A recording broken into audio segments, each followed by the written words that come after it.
What's good? What's that word, my people? Y'all know what it is. You know what we gonna do, man. No handout game shit. Back into all another one. I was relaxed mode the weekend. Back to the grind today, so I'm just getting situated from a nice long day of hard work. You know what I'm saying? But much needed. What we had to do, what I had to do, because you know what I'm saying, we got responsibilities, and guess what? If we don't get up and go punch the clock or go to our business or do what we do to hustle and flow or whatever, shit, first of the month, the bills still come around and they don't give a damn what you do or how you do.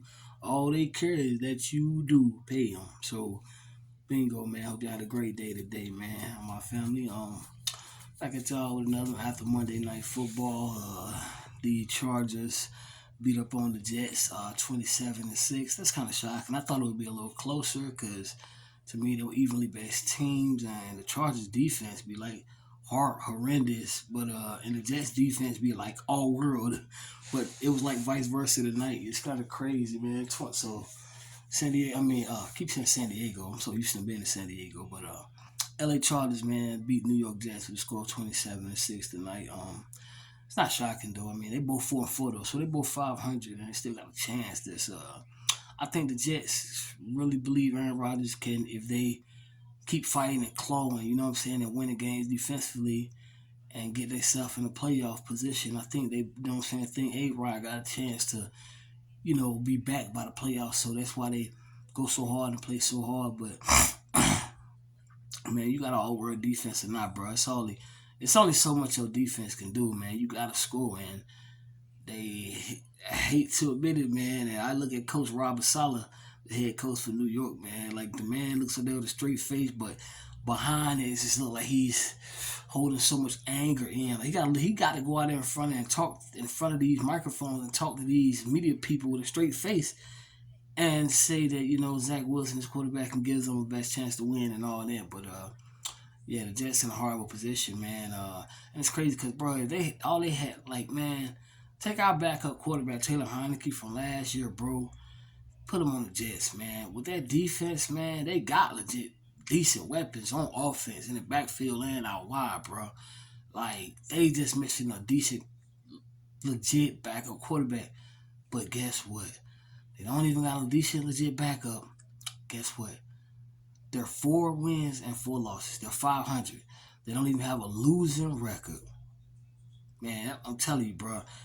When you got the right organizational structure, bro, like from the owner, even if you know what I'm saying, from owner to general manager to head coach, bro, that shit makes a world of difference, dog. Like you're seeing that shit year in and year out, man. Like the way when Tom Brady was in New England for all them years, man. Like the way like some of them teams, like think about looking back some of them teams, like all the great Super Bowl teams from our past or childhoods or whatever.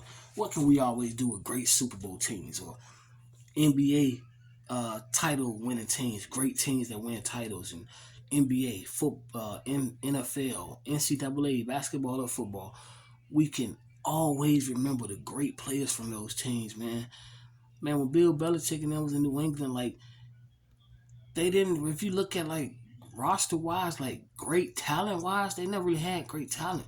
They just had the greatest equalizer in the history of the game ever touched the football in Tom Brady, and they had Bill Belichick too.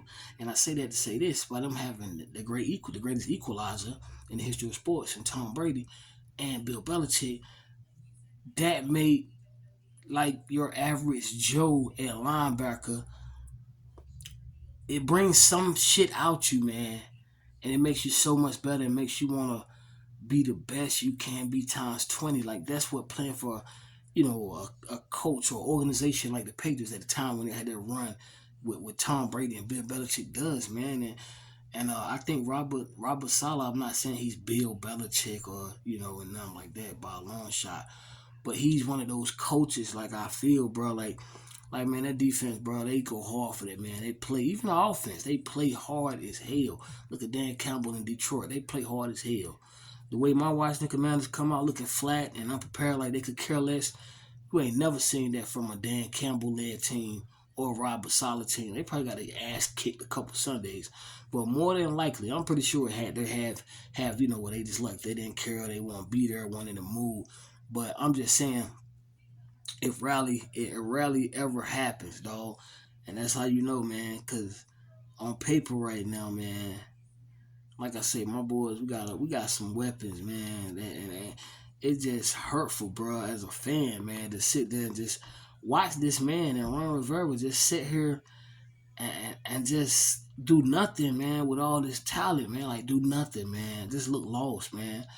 But I mean, his day's number. He knows it. I mean, so I honestly, Ron is done anyway. Whether he could win the rest of the games, bro, and we could go to the and make it to the NFC Championship game. I think Ron Rivera is still gone. I think that ship has sailed, man. Like, cause I think with Josh Harris, I mean, he has a history of like I said, he owned the Devils, a hockey team. I think New Jersey Devils, he owned them, and he owned the Philadelphia 76ers. So he owns a hockey professional team and an NBA team, and now us, and now the Commanders. You know what I'm saying? So he knows what it takes, and he knows what to look at. And he can look at Ron and Jack, and they think they can fool him and go on a run or whatever. He knows that has been consistent in Ron's. You know what I'm saying? Like in the Ron Rivera era here. I mean, in Washington, that has been consistent, man. Like slow starts, playing like we don't care the first half of the season. The end of October through the month of November, we'll get hot, win 5 to 6 games, cool off, cool off going into December. Probably in December, probably win like two, lose, might win two, lose two in December. Then it always comes down to the last game where you either win or you got to win the last game or the game before the last game and get in the playoffs, and he never makes it. So Josh Harris, he looks and sees what it is, man. Like he's not gonna be struck by fool's gold with Ron and these runs that he have in the middle of the season that's going to amount to nothing, but getting you to 7-10 or 8-8 and putting you in the same place every year in the draft in the middle where you're picking like 10 to 15, and like that's the thing about having a coach like Ron Rivera. Like you're never gonna suck bad to the point where you can like draft a quarterback and no shit like that. But we ain't even speaking that. We got our franchise QB and my boy Sam Howell. Sam Howell like that. You see me critique him. I supposed to critique him. I'm a fan and I'm a sportscaster. I know what I'm talking about. So I supposed to critique him. If I didn't critique him, I would be like a Dallas Cowboy fan. I would be delusional. I'm not that. So I critique my boy, and I said he holds the ball too long. That's one of his weaknesses. But we all humans, bro. We all got weaknesses, right? Or flaws.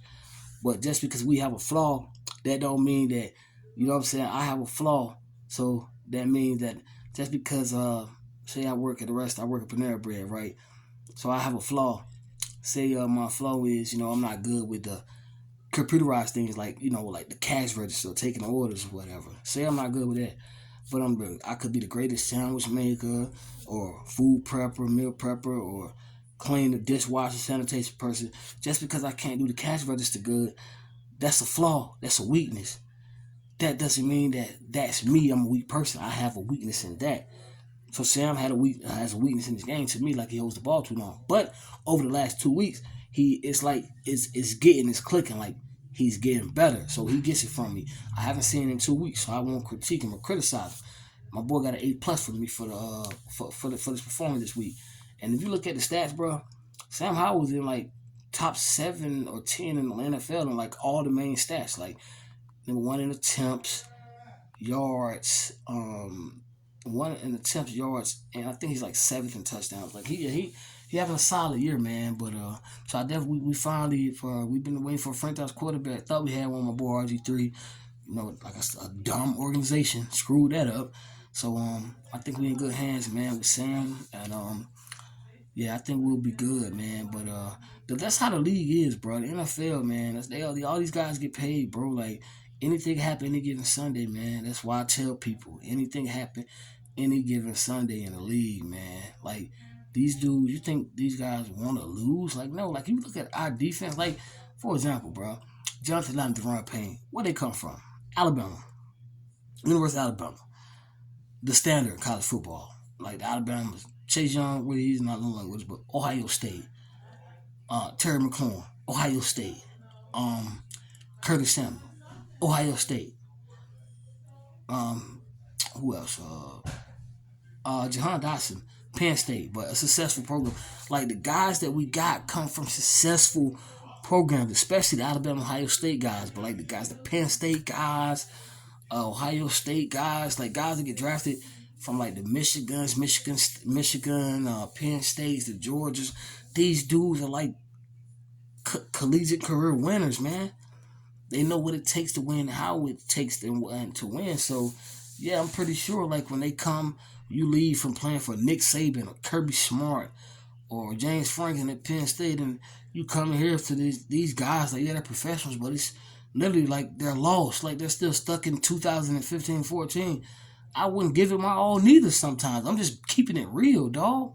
Like, for what? And the end result's going to be the same. Nothing's going to change. Why give it my all? Nah, I'm just going, and that's what I think our players have been doing for the. Nah, I'm just going to collect me a check, and that's what I do. But I definitely think we got a nice future, man. We got find a quarterback in the NFL is hard, man. So you find a quarterback, you got yourself a good thing. And my boy Sam was doing some damn good things with throwing that ball. His ball placement skills, bro, is like amazing, man. We just missing leadership. Like I say, man, you take my Washington Commander roster, give it to Mike McDaniels in Miami, give it to Kyle Shanahan in San Francisco. With this roster, like we're 4-5 right now. You give either one of those guys, like Andy Reid, this roster, I can see us sitting at 6-2 right now, man. Honestly, that's just the coaching, bro. It matters, man. I continue to tell people it matters, man. Like, you think what type of player can feed off Ron Rivera? And it's like all he does is sit there with his damn arms folded and look like this.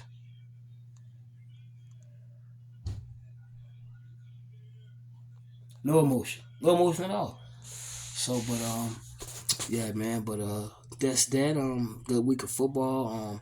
I'm not big on too big. I didn't get big on the college scene this week or this weekend or whatever the football thing, but I'll definitely be back in tune with that this weekend. I had a long weekend, man. Y'all know how that get. You know what I'm saying? Sometimes, but college basketball kick start off tonight. My Tar Heels get a dub, man. 1-0. We beat Radford 88-70. The game was it wasn't close as the score was, and like I say, it's not because I'm a fan, because I know what I see and what I'm talking about. Radford in the first half couldn't fucking miss though. Like literally, everything they were throwing up was going number nets, and that's the thing. When people come to Chapel Hill or face us, my boys, it's like niggas catch fire. But one thing I seen in this Carolina team that I haven't seen since 2000 and what? It's like 2000 and like shit, man. I ain't seen this in like it's been a couple years since we, as Carolina fans or college basketball fans in general, have seen a Tar Heel team that has resilience. Like basically like a team like you know what I'm saying, where a team like Radford, they weren't missing a shot. You know what I'm saying? But instead of us, coming down trying to match them, shoot the shots they're shooting and bad shots, we move the ball around. You know what I'm saying? We moved the ball around and got great shots. Pass a good shot for great shot. We have a lot of unselfish players, and we have some freaking shooters in Chapel Hill. So I think we're gonna have a pretty good year. You know what I'm saying? We definitely are, bro. But I definitely appreciate it. Man, it's the flow of the game even different, dog. Like for the last couple of years, it would see like we would sit there and watch wait for the shot clock to run down, or one of the guards would dribble the ball up to the shot clock. We'll get down to about 5 or 4, then just throw up a prayer of a shot. We don't have that. We have ball movement. That's the difference when you have a true point guard, man. I be telling y'all, dog. So we haven't had a true point guard. And Elliott isn't started yet, but he will be because the brother's a pro. So he will be. He just he reclassed, so he got some little kinks and things to work out, but he's great. So he's a pro, man. He'll be a starter very soon, I think, man. He definitely will. But I like what I saw tonight with the resilience. I'm not saying he played a perfect game or whatever, but Radford is a D1 school, and I don't know if there was a turn. It might have been. I think there was a tournament team last year.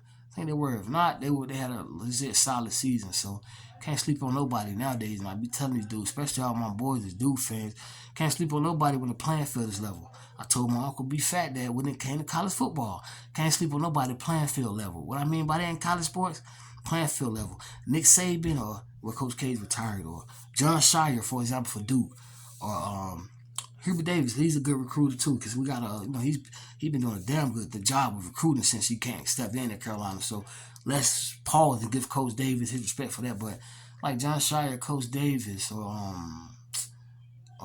Nick Saban, or Kirby Smart. These guys no longer can come sit in your living room and say, "Yo, come to the University of North Carolina or Duke University or Kentucky. Like we're the best." Or look what we've produced. Look at the banners and the rafters. You know why they can't do that no more? It doesn't matter no more because every school, every Division I school, whether schools like schools like a Southern Miss, for example, can write to their boosters and be like, "Look, we trying to get this kid to come here. We need about a couple of 100,000 to buy him and his mama. Them put him in a new house and see when NIL came in the deal, it made the playing field level, and I loved it because I say now you get to see if these guys are just great recruiters or if they can coach. So that's what we gonna see this year and continue to see in college sports, man. The playing field level, it ain't no more. Oh, you know what I'm saying, the best go to Alabama or it's just Alabama or nothing. Nah, like now you got teams like who made it? TCU and made it last year. Look at the Final Four in college last year. Florida Atlantic, and it was another surprise team. But they had one thing: those teams were built like Montar Hills are built. They had a lot of older guys that had, what I'm saying, like maybe individual success, but didn't come from the best team success scenarios. So it's gonna be a long year, but a good year, and I feel better with this team this year. Like you have more ball handlers, man, and you know what I'm saying? It's more team willing guys, you know what I'm saying? Not a person or, players that think that, I gotta put the team on back. I gotta take this shot. I gotta be the one. So it'll be a great year in college, man. But go Tar Heels forever. Nice dub tonight, boys. 1-0, man. One down, 33 more to go. I'm a firm believer. My favorite team ever since I've been a little bitty boy. But I became a Tar Heel fan like 1997, man. I was 7 years old, and in my lifetime, I done seen them win 3 titles, man, 2 and 4 years, and playing five. So they definitely gave me some hope, man, and happy moments. So I'll never quit on my heels. And I might criticize or talk much when I talk it, but that'll be deserved, man. If I'm, yeah, we all deserve to be critiqued. You know what I'm saying? Like we ain't God, we ain't perfect. But that's all I got for y'all tonight, man. Have a blessed night, a blessed day, man. Like I say, thank you for the love, support, even the hate, man. I love it. Subscribe, please. Subscribe, please, and like, comment, and continue to show brother love and support, man. Y'all do the same. Have a blessed, structured, a blessed, strong day tomorrow, man. Peace. No handout game forever, man.